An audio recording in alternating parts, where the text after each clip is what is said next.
It was Friday morning, October 28th, right around 9 o'clock, when things started to get very interesting from the tree stand. I had a doe and a little one come right into 20 yards, and I was able to make a great shot on the doe, but was not able to get the camera on her in time. But little did I know that a minute or two later, the buck that had been following her would come right into range.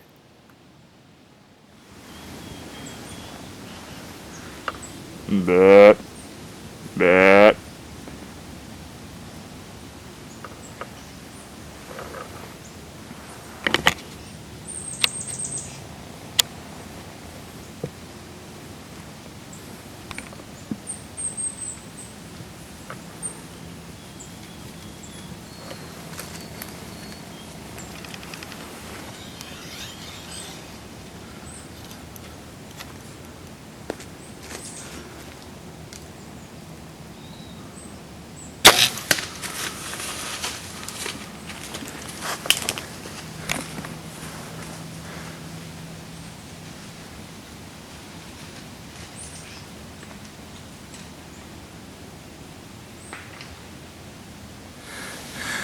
That's a buck and a doe in 30 seconds.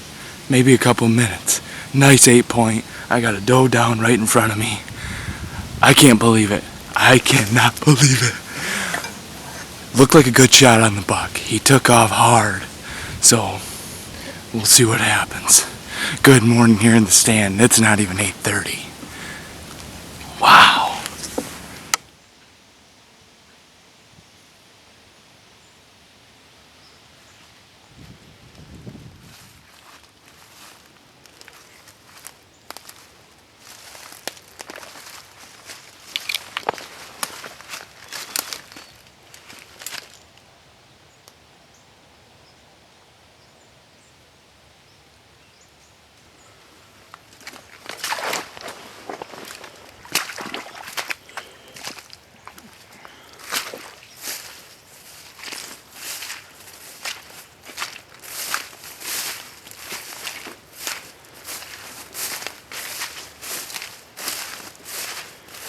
There she is.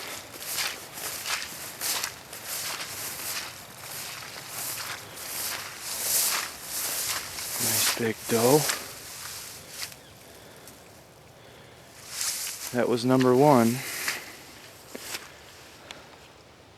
Sitting right up there.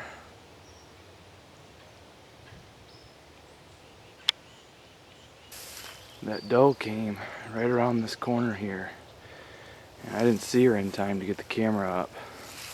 But she had a little one with her and she came right to here.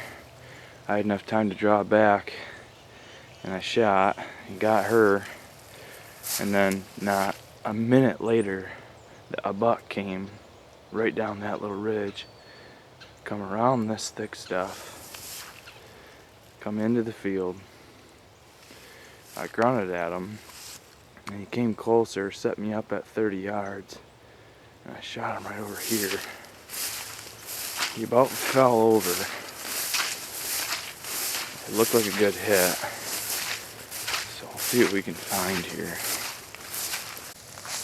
Well, he snapped the arrow off. Hard to tell how much penetration we got. See what happens. Well, we're back at the farm. It's about 4:15 right now.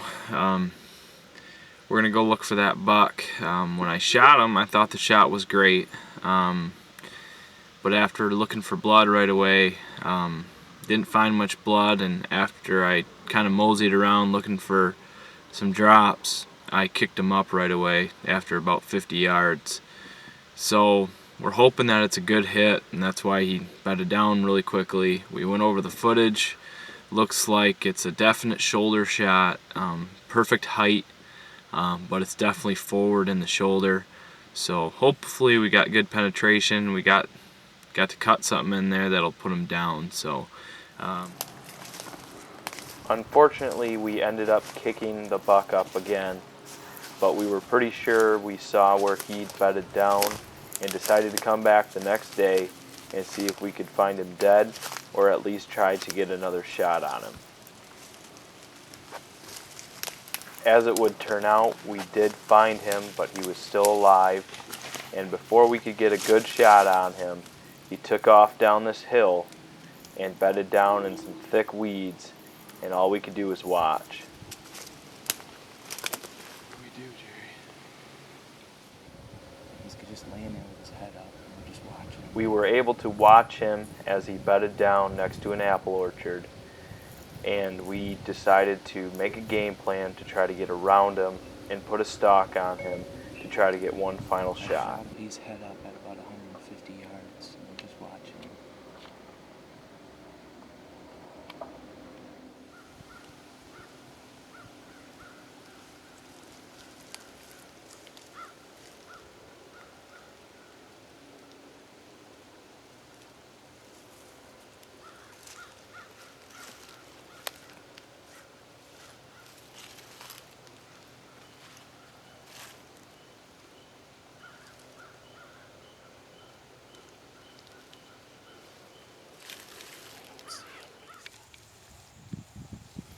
We were able to get down below him and crept towards the orchard where he laid. In the end, we were able to get about 40 yards away from him.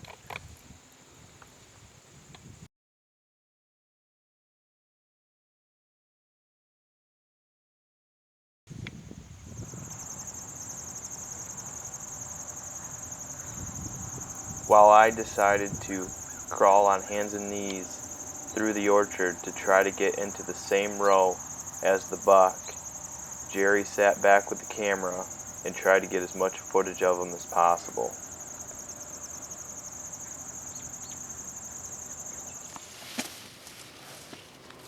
After an hour-long stalk, I was able to get into the same row as the buck and was able to make a good 30-yard shot on him, which ended up putting him down for good.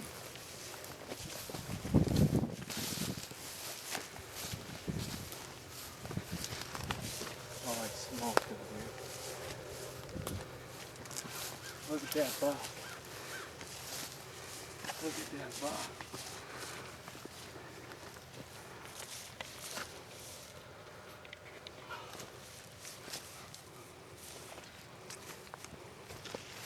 Watch out, man.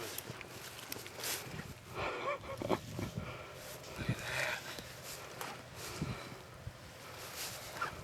Not a monster, but that was one crazy, crazy hunt. Crazy, crazy hunt. Wow. Shot him, yesterday morning, right about 9 o'clock. We tracked him 3 different times. Had to back out 2 times, came back today. And then we kicked him up. And then he came into this apple orchard and talked to the neighbor. He was cool with us, very kind that he could let us come track him, and we put a big stalk on him. Probably took an hour. Finally got within about 30 yards of him and was able to get a good finishing shot on him and went another 30 yards, and we finally got him. Awesome, awesome hunt. Can't believe it. Congrats.